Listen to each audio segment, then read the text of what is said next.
As humans, we are amazing. We have created societies. We talk to each other around the world. We have technologies and arts that are absolutely genius.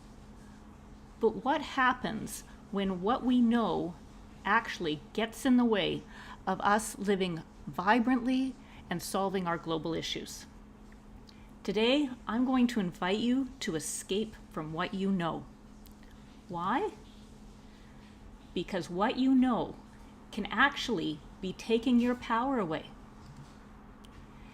Our thoughts and our knowledge can be a prison. And instead of maintaining and adding to our knowledge of things, ourselves, and our world, we can actually gain wisdom, direction, and the ability to take powerful action by removing that. What it's going to require is a shift in thinking. There's some things that we think we know. For example, according to the World Health Organization, there are over 322 million people with depression and over 264 million people with anxiety, and these numbers are increasing. So we know this is not good, right?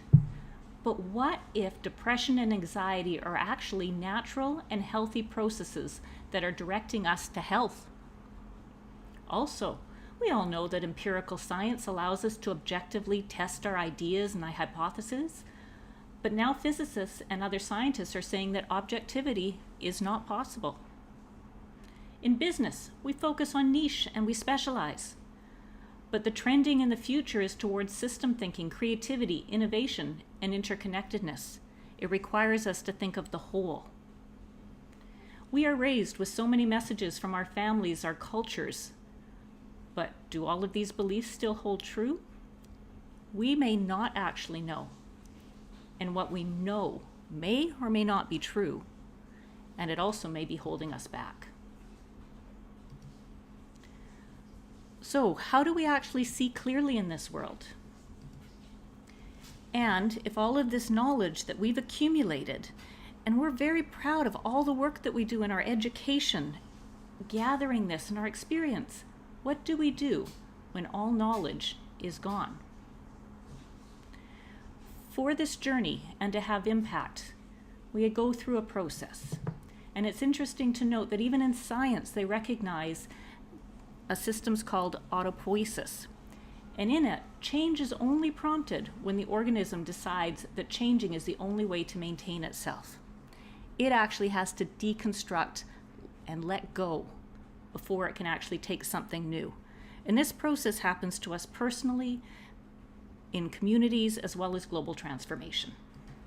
And where it can have impact is in all the areas of our life, in our education, in science, our economic systems, climate change, business, our families.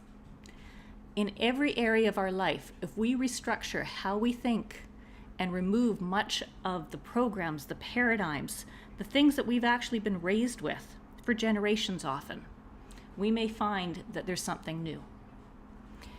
And it requires a process of removal before we add something. And yet, who am I to share any of this with you? Just to let you know, this is a passion I've had for over 25 years of my life, and helping people remove before they actually embrace the life they have. And currently, I am doing it in my doctorate at Royal Roads, where I can bring a framework forth to show this process. And I also want to share it with you. For now, however, the next step is just to reflect, remove many of those, question all of our assumptions, question what we know, let some of it go, and we will regenerate into the future.